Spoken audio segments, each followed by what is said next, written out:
Nako, grabe ho at matindi ang galit ni Senator Rodante Marcoleta dito po kay Senate President Tito Soto. At ito po ay nag-ugat sa binabanggit po ni SP Soto na meron daw pong nagbulong sa kanya.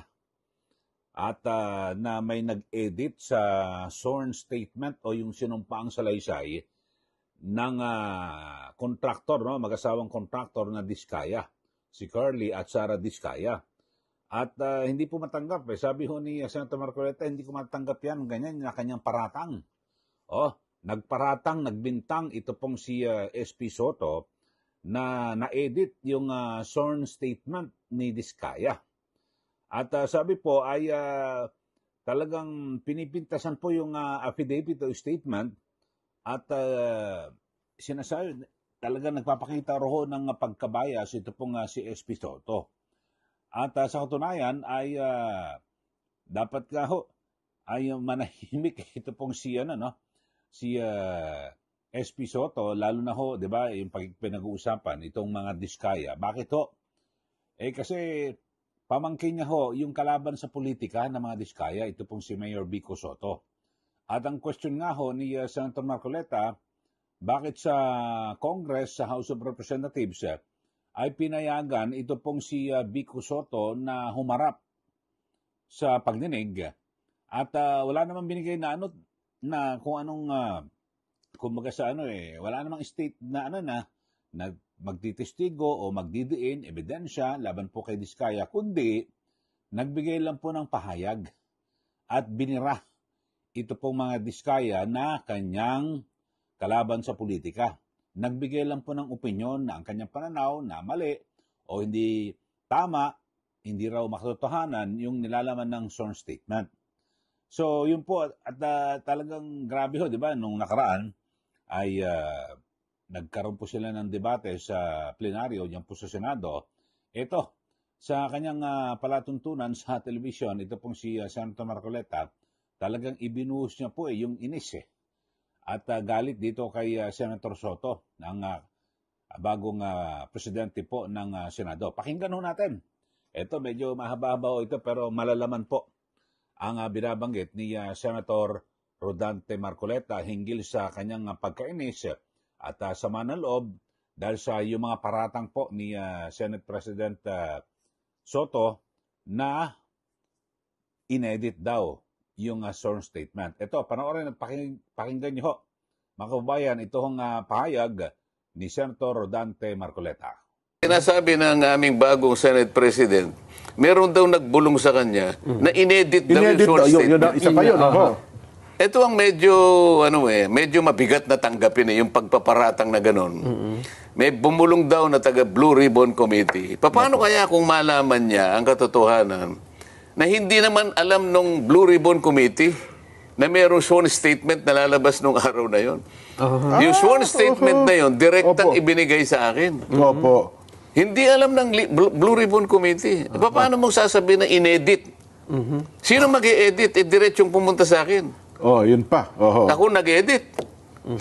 Yung araw na yun, binigay, magsisimula na kami. Doon mismo sa hearing? Hindi naman doon sa hearing. Basta kailangan. Sa araw ng hearing. Ilang oras na yung bago kailangan makuha ko.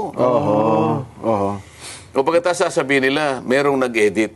Ito yung nakikita kong parang hindi na tama Kung mo ba sinabi niya na congressman ang naging kasama niya, naka-transact niya, ibig sabihin hindi na totoo?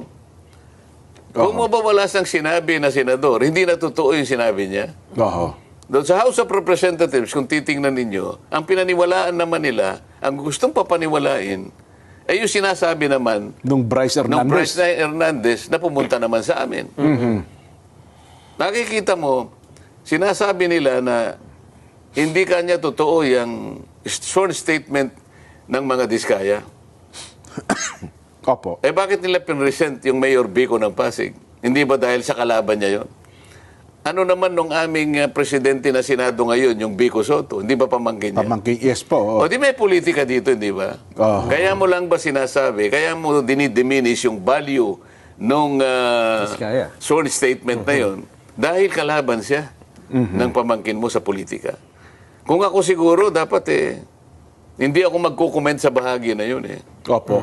Sapagkat kalaban ng aking pamangkin ito. Oho. Hindi siguro magre-recuse siguro ako Hindi ikaw ang magbo-volunteer na palagay ko inedit ito. Aha. Sa aking palagay, maraming butas ito. Hindi ka dapat magsasabi ng ganon sapagkat magiging bias ka.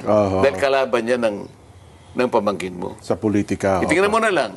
Tinawag si Mayor Vico sa House of Representatives. Hindi para magbigay ng testimony. Hindi para magbigay ng dokumentong makakatulong para makakuha ng maraming batayan.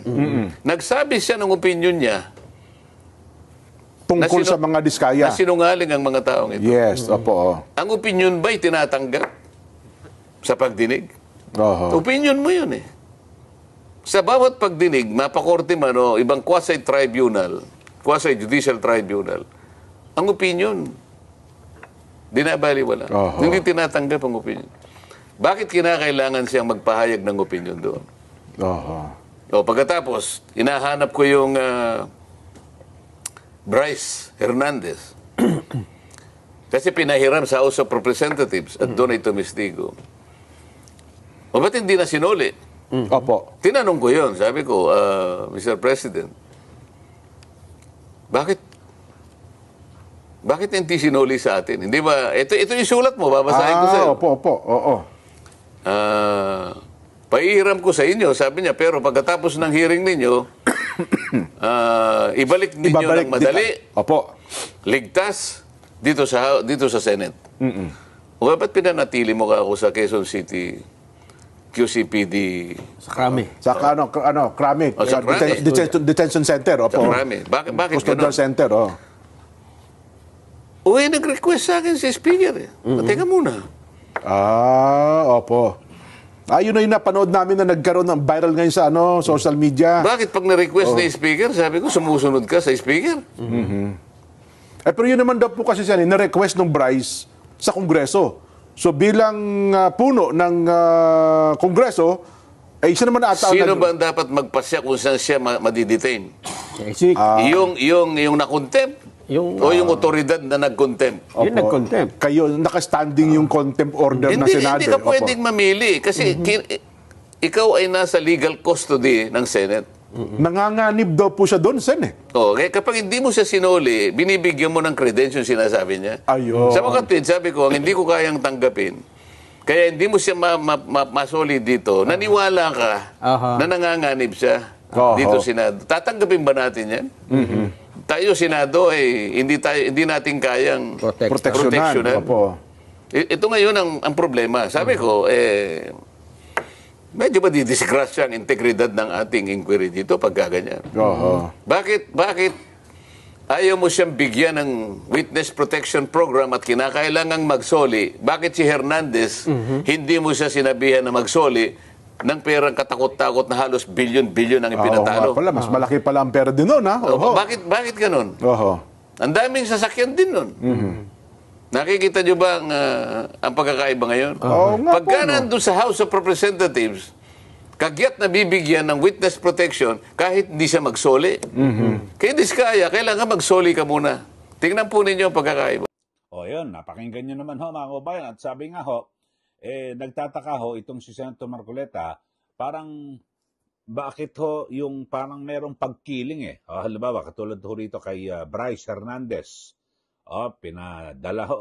Pinahiram yan ng Senado, diyan po sa House of Representatives para magsilbing testigo sa hearing. Tapos, iba po yung pagtrato At ni SP Soto at parang, yun nga, bakit yumukod? At sumusunod, ito pong si SP Soto kay House Speaker Martin Romualdez. Nang sabihin lang na ayaw ni Bryce Hernandez na bumalik sa Senado. So, nag-request daw. Inamin kasi ni SP Soto na tumawag sa kanya. Itong si Speaker. Sabi ni Senator Marcoleta, bakit ka susunod sa Speaker? Hindi mo naman siya boss. Yun ho. So, yan po yung mga issue na pinag-uusapan. At ang pinagtataka ni Senator Marcoleta, siguro naman napakinggan nyo, na parang may pagkiling kapag kay Diskaya, dapat magsole. Ito yung pinag-uusapan dito na bago ka maging state witness, ay dapat magsole ng sinasabi mong ari-arian. Hindi pa nga, wala pa sa sa level na ganyan, sabi po ni Senator Marcoleta, hindi pa dapat pag-usapan. Ang importante, maprotektahan sila, walang talaga manggugulo sa kanila, sa bahay nila, yung Bureau of Customs, BIR, AMLAC, etc. Pero bakit dito ho kay Bryce Hernandez, sabi po ni Senator Marcoleta, hindi nyo naman hiningan ng ganyan, ng kondisyon na dapat magsoli ka ng pera. Ang dami ho to, bilyon-bilyon ho ang pera nito, At base nga, di ba, sa expose ni Senator Ping Lacson, nagpapatalo pa ho ito ng milyon-milyong pera sa casino. At higit sa lahat, meron din po siyang luxury cars. Pero, hindi po nabanggit yan at hindi po ginawang kondisyon na, sige, gagawin ka namin testigo o state witness na magsusoli ka ng pera. Wala po. So, sabi po ni Senator Marcoleta, bakit dalawa ang pagtingin? May kinikilingan. Sa mga Diskaya, dapat magsoli. Dito kay Bryce Hernandez, walang binanggit. Yun lang. So, inaasahan natin, mga kababayan, na lalong lalala at iigting pa itong banggaan sa pagitan ni Senator Marcoleta na ngayon po ay nasa minority black. Pero yung minority black ko nila, medyo malakas ho yan. Siyang mo sila. Malaki-laki ho yan. At samantalang yung majority na 15, sabi nga ho mismo ni Senator Ping Lacson, masyadong manipis. At anytime, kumbaga sa malaki ang tsansa o may panganib na pwedeng agad na magkaroon po ng kudita sa pamunuan ni SP Chis Escudero. Kaya po, ano po masasabi nyo rito sa mga inihayag at binanggit ni Senator Marcoleta na parang, di ba, yung mga aksyon ni SP Soto at di ba yung kanyang pamangkin, umatin doon sa House of Representatives, yun ho, at nagbigay ng opinion, pinayagan. Tapos yung parang ang pagtingin sa Diskaya, dapat magsoli ka, pero kay Bryce Hernandez, wala. Ayun. Sige, kailan po bahala, mga kababayan. At magbigay na po kayo ng comment. Sa mga bago lang po sa ating channel, huwag niyo pong kalimutan na mag-subscribe, i-like at i-share. Maraming salamat. Muli, ito po si Ka Eli. Magandang araw po sa ating lahat.